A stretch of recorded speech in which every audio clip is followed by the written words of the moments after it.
ternyata aku nggak ngerti hukum semesta ini. Saat itu yang aku lakukan standar kita lah ya, maksudnya sholat, habis sholat doa, ya Allah tolong, nggak keluar juga. Puasa Daud mbak, setahun. Hmm. Hari ini puasa, besok buka. Saking pengen Harley itu keluar, nggak keluar juga. Apalagi ya, oh sedekah ekstrim, subuh-subuh sedekah, siang sedekah, sedekah aja pokoknya. Nggak keluar juga. Apalagi, oh solawat, baca solawat 10.000 kali. Sampai berbusa deh mbak. Nggak keluar juga. Pada satu titik aku sholat tahajud dan aku berdoa, ya Allah ya Rabbi, tolong aku, salahnya di mana ya? Keluarlah hukum semesta ini. Salahnya di mana? Disebut sebagai kata abundant revolusi atau abundant atau kelimpahan, uh, kelimpahan dalam sebuah revolusi kelimpahan 369. Kenapa sih disebutnya seperti itu gitu? Pemahamannya kenapa seperti itu? Nah, disebut abundant itu, kelimpahan itu pemahaman dari satu hal yang menggambarkan aliran masuk dan aliran yang keluar itu lancar gitu.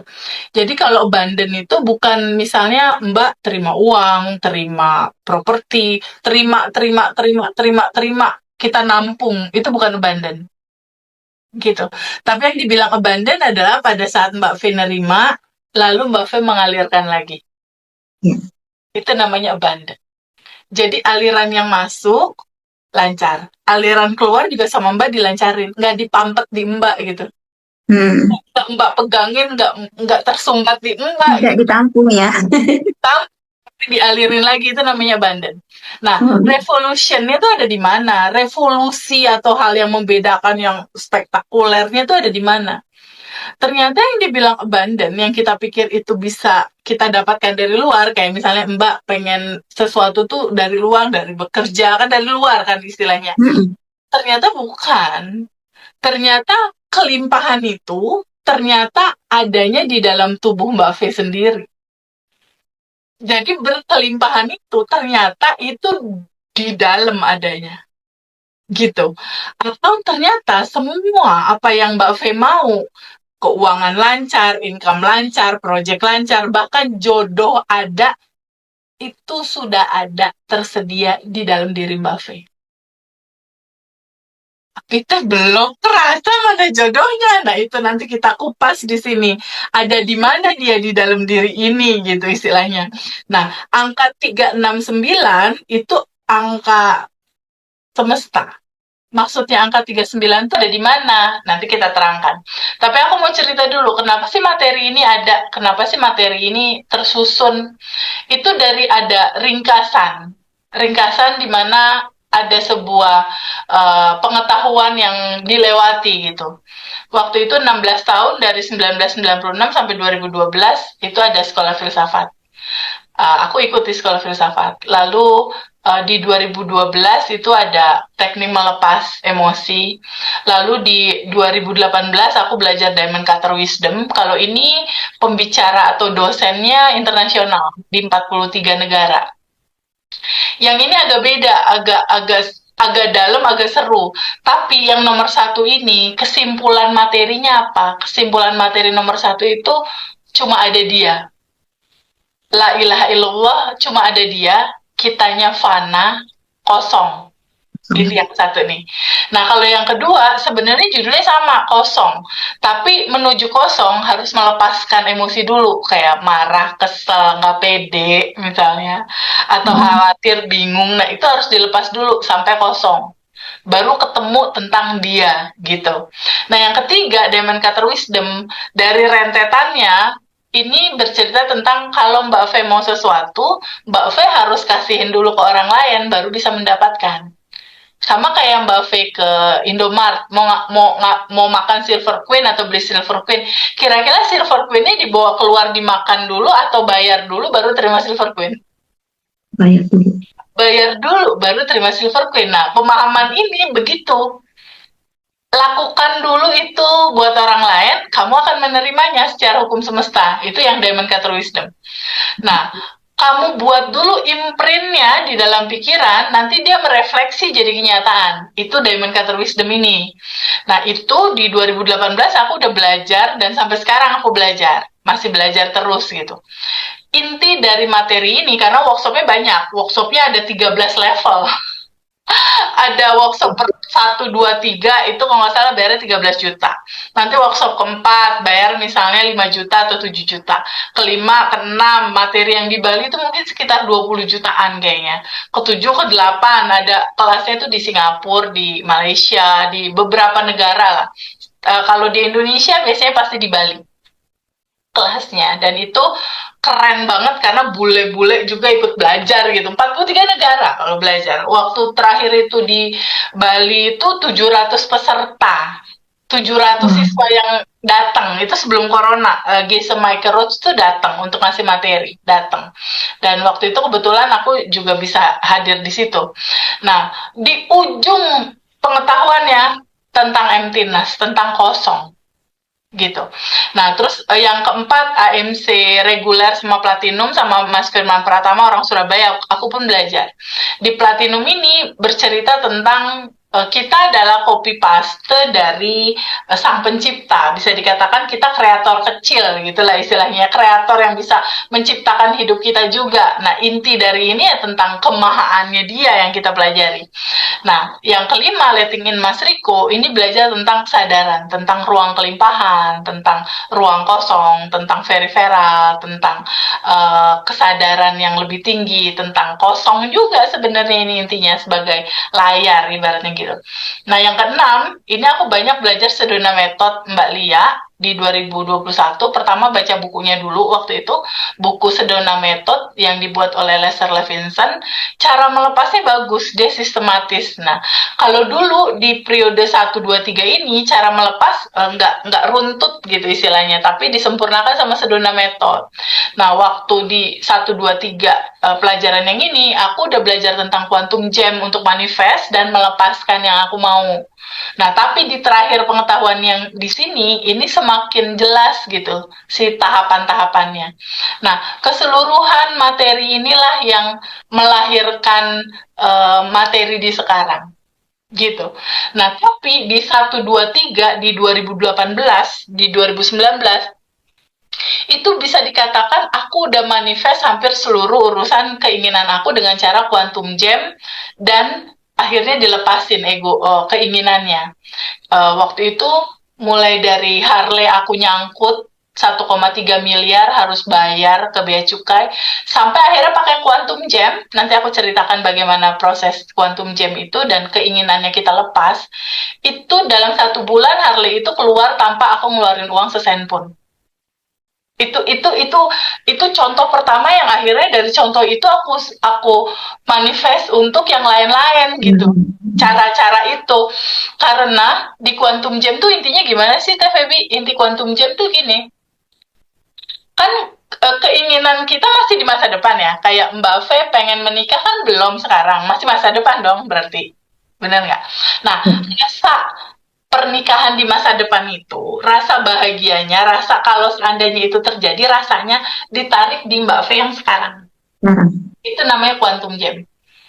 Jadi kita meloncat rasa di masa depan, kita rasain di sekarang. Gitu, itu quantum jam. Setelah kita rasakan di sekarang, lalu kita lepas. Maksudnya gimana? Kita lepasin keinginan kita lepasin goal kita lepasin ke Allah yang Maha Tahu jalannya. Kita pasrahkan, kita ikhlaskan, kita nggak ngatur-ngatur, nggak ngontrol prosesnya dan nggak usah bertanya-tanya ini gimana ya, ini bisa nggak ya, ini mungkin nggak ya, nggak usah ditanyain itu, karena kita udah serahkan ke semesta yang Maha Tahu jalannya. Gitu. Pakai proses seperti itu yang dari Harley, akhirnya aku bisa manifest suami dari situ. Nah, proses suami itu 4 bulan sampai pernikahan. Cuma 4 bulan. Artinya Mbak Fe, kalau Mbak Fe set up di Januari, kalau Mbak Fe set up goal di Januari, lalu dilepas goalnya, serahin sama Allah, pernikahan terjadi dong di Januari, di 2025. Kayak gitu, karena lihat copy paste yang proses aku, kurang lebih seperti itu, tapi tetap harus dilepas. Itu, satu Harley, kedua pernikahan, lalu anak. Setelah anak rumah, setelah rumah kendaraan, aset-aset lain, setelah itu income, uang. Dan di titik ini hampir keseluruhannya udah terjadi semua gitu. Nah, itulah yang mau diceritain sekarang. Gimana sih fase-fase itu berjalan, tapi nggak bisa langsung praktek ke situ tanpa ada pengetahuannya gitu, tanpa dasar pengetahuannya. Nah, sekarang kita mau mulai dasar pengetahuannya dari mana? Nah, dasar pengetahuannya itu dari yang tadi kan kita udah sekilas cerita tentang Harley. Nah, yang kedua ini kita lihat di sini apa sih substansi intinya yang Mbak V harus tahu, yang Mbak V harus pahami gitu. Nah, kita lihat di sini. Ini kan ada orang ya, ada Mbak V, ada aku. Kita itu adalah makhluk yang bergetar, Mbak. Maksudnya makhluk yang bergetar gimana? Pada saat Mbak V mikir gimana ya masuk uang bulanan secara rutin di angka tertentu, Mbak V mikir, itu pikiran tuh bikin gelombang, deng, deng, deng, gitu loh.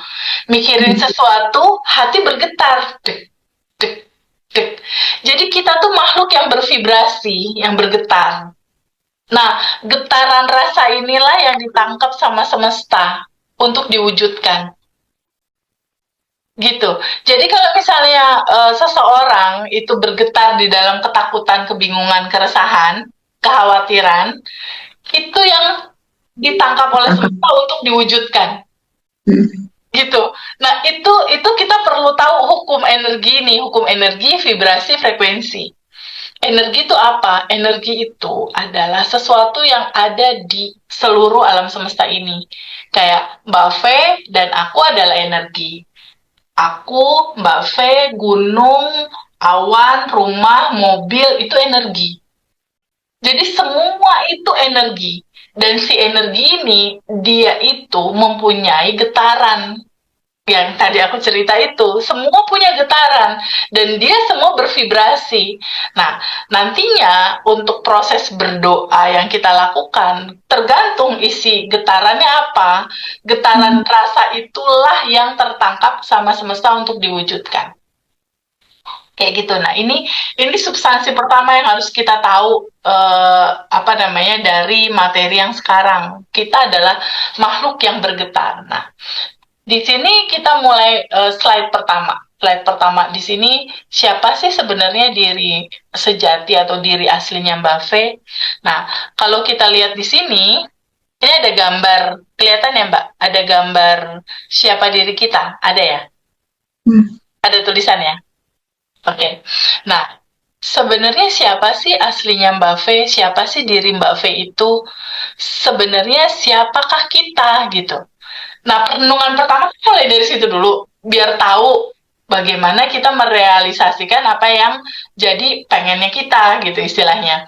Nah, sekarang kita lihat siapa sih diri kita. Nah, Quran surat 38 ayat Asad ayat 72, nanti Mbak Fe baca, buka di rumah ya. Ininya ayatnya. Di sini dibilang, ini menceritakan tentang proses penciptaan Adam.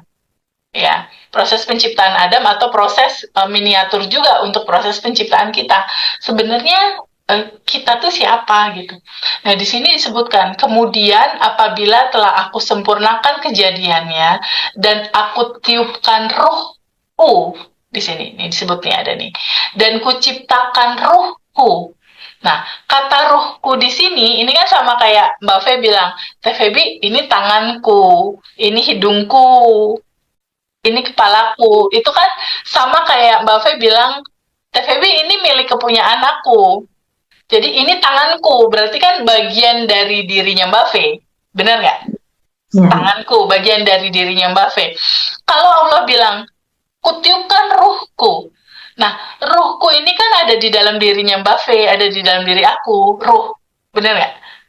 Makanya kita bisa ngobrol, bisa bercakap-cakap, karena ada yang hidup kan? Benar nggak? Ada yang hidup. Nah, ruh ini dia bagian dari dirinya Allah.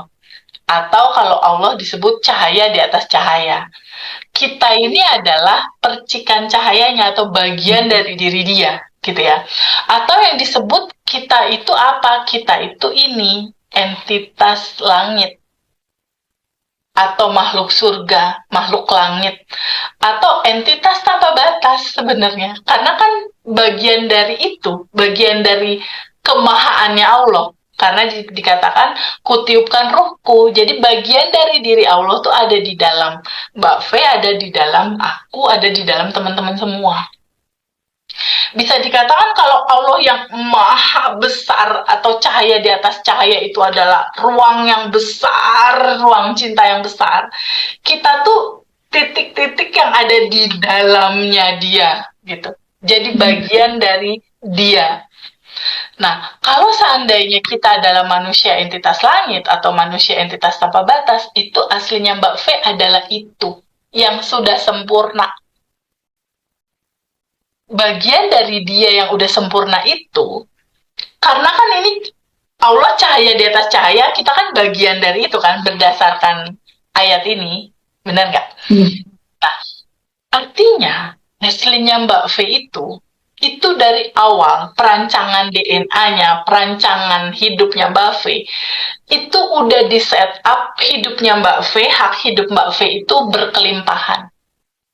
Karena kan bagian dari dia. Iya benar. Enggak. Artinya dari awal Mbak V sebelum ada di dunia ini, itu tuh udah berkelimpahan, udah sempurna, udah cukup tersedia semua apa yang Mbak V mau tuh potensinya tuh udah lengkap, sempurna, utuh, udah ada kelimpahan itu di dalam tubuh Mbak V sendiri. Gitu. Tapi TVB kenapa ya? Kok aku belum ngerasain kelimpahan itu? Saldo aku belum di atas 10M. Bener nggak? Udah 10M belum, Mbak? Boro-boro. Belum di angka itu, katanya berkelimpahan. Hmm. Tapi kok aku masih resah? Kata TVB berkelimpahan, tapi kok aku belum nikah? Bener nggak? Hmm. Nah, sebabnya apa? Sebabnya gini. Pada saat kita secara aslinya kita atau nolnya Mbak V, ini kan Mbak V umur anggaplah di atas 30, di atas 40 misalnya. Di atas 40. Kalau kita tarik ke awal waktu Mbak V lahir 0 tahun gitu ya. Kita ini pelajaran ini tuh mau narik Mbak V ke titik nolnya Mbak V, ke awalnya Mbak V yang berkelimpahan. Nanti kalau udah kenal awalnya Mbak V yang berkelimpahan, balik lagi ke sini, ingat selalu itu gitu. Karena aslinya udah itu berkelimpahan. Cuma gimana caranya berkelimpahan? Aku ngerasanya belum punya itu semua. Kenapa? Karena pada saat kita lahir, mulai ada endapan emosi yang kita rasakan dan kita nggak alirkan, nggak kita lepasin. Contoh, pada saat lahir, mulai kecil nih, SD, SMP, SMA, dimarahin papa, lalu SD, berantem sama temen, kan mulai itu ada kesel, bener nggak? Marah, cemas, bingung, khawatir, mulai itu ada yang kayak gitu-gitu. Itu ternyata kalau kita nggak ikhlasin atau pas SMP, SMA mulai ada aku benci sama orang itu, mulai kan, bener nggak? Aku kesal sama orang itu, aku belum bisa maafin orang itu. Nah itu tuh menutupi kelimpahannya Mbak V.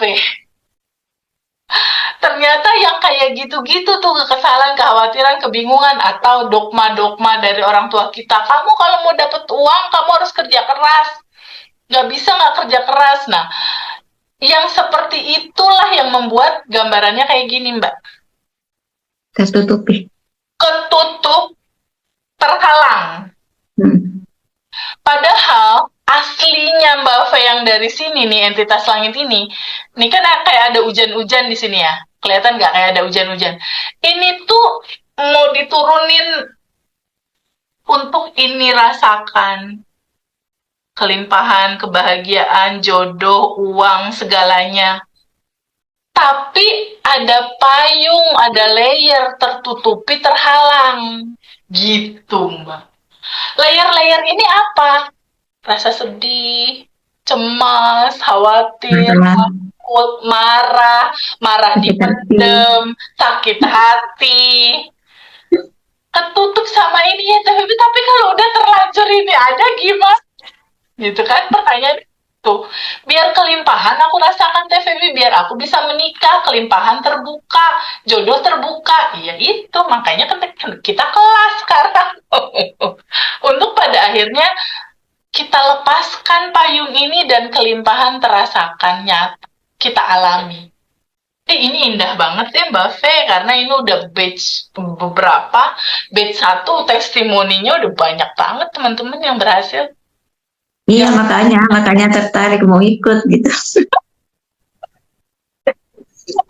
Tuh udah bener-bener happy, senyum, gembira, karena aslinya itu. Dan hari-hari kan nanti setelah ini kita ada 30 hari daily rutin ya. Hmm. Ini nanti dipandu sama aku, nanti di-share sama teman-teman caranya apa. Jadi nanti koordinatornya akan bantu nge-share yang dari aku informasinya hari ini ngerjain apa pagi-pagi dan malam itu buat ini tuh terlepas gitu, biar kelimpahannya itu masuk. Sekarang dari gambaran ini apa sih sebenarnya kesimpulannya? Ya ini, kita itu adalah entitas cahaya kan percikannya yang udah berlimpah, dan Mbak V akan balik lagi ke sini nanti ketika sudah melepas gitu. Nah, tapi dari gambaran ini kenapa belum berlimpah? Ya karena ini. Kalau misalnya kita udah tahu kita ini entitas tanpa batas juga, kita ini udah berkelimpahan, tapi kenapa belum dirasakan? Itu karena kebanyakan kita nggak tahu cara kerja hukum semesta. Kan udah ada proses penciptaan, udah ada manusia nih. Ketika misal seseorang di luar sana bikin permainan bola, kira-kira main bola ada aturan main nggak, Mbak? Ada dong. Ada dong. Nggak boleh dipegang sama tangan untuk ngegolek, gitu kan. Perlu ditendang, gitu kan. Ada aturan main. Kalau seandainya nggak dijalanin aturan main, ya kenapa nih? Kan kayak gitu. Apalagi semesta ngurusin manusia sebanyak ini. Sebenarnya gitu. Masa kita nggak tahu aturan semestanya gimana? Taunya aturan bola. Taunya aturan kalau masak garam nggak kebanyakan, kompor dinyalain, api kecil kalau misalnya numis bawang, itu aja ada aturannya. Bener nggak Mbak? Ini kita loh, hidup kita loh. Sekarang kalau kita kasih tahu Mbak, ada hukum semesta yang namanya hukum cermin semesta. Mbak Fe tahu nggak cara kerjanya? Belum. Udah Ada ngerti nama, sedikit sih. ya, ada namanya hukum proyeksi, ada namanya hukum tingkat energi. Nah ini semua kita tahu untuk tahu cara kerja dan membuat hidup kita bahagia dengan kelimpahan. Karena apa? Hak hidup semua manusia itu berkelimpahan. Hak udah cetakannya harusnya berkelimpahan. Asalkan aturan semestanya flow-nya diikutin gitu, dijalanin. Kamu mau gol main bola, ya caranya kayak kaki ditendang terus arahin ke gawang kan gitu, harus ngikutin tahapannya. Kalau tahapannya nggak diikutin ya nggak akan dapet gol itu, gitulah ibaratnya. Nah, hukum semesta yang pertama tuh menceritakan apa sih sebenarnya?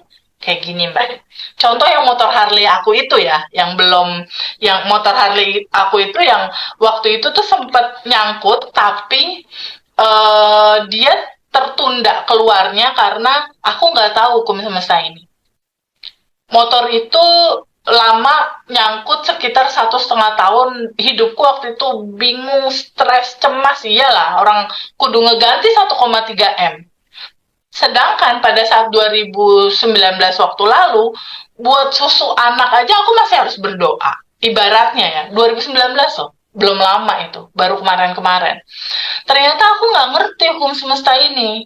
Saat itu yang aku lakukan standar kita lah ya, maksudnya sholat, habis sholat doa. Ya Allah tolong, nggak keluar juga puasa Daud Mbak, setahun.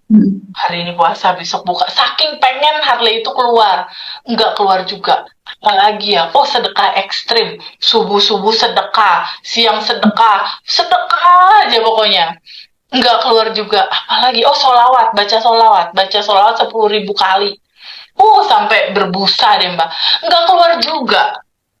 Pada satu titik aku sholat tahajud dan aku berdoa, ya Allah ya Rabbi, tolong aku, salahnya di mana ya? Keluarlah hukum semesta ini. Salahnya di mana? Ternyata semesta tuh punya hukum gini Mbak. Ini kan hukum energi atas dan energi bawah. Ini Mbak lihat ada garis ya, ada garis putih ya. Ya. Oke. Ternyata semua apa yang Mbak V mau, jodoh mau kan Mbak tahun ini, benar nggak? Income bertambah, bahkan bisnis-bisnis lancar atau peluang bisnis baru mulai Mbak lakukan, mau dong pasti, benar nggak? Nah, intinya gini Mbak V, semua apa yang Mbak V mau, dia ternyata tersedia di frekuensi atas. Maksudnya frekuensi atas apa? Ciri-cirinya, rasa hatinya Mbak V itu bersyukur. Ya Allah, makasih, makasih, makasih. Apapun yang terjadi, kalau kurang, bilang terima kasih.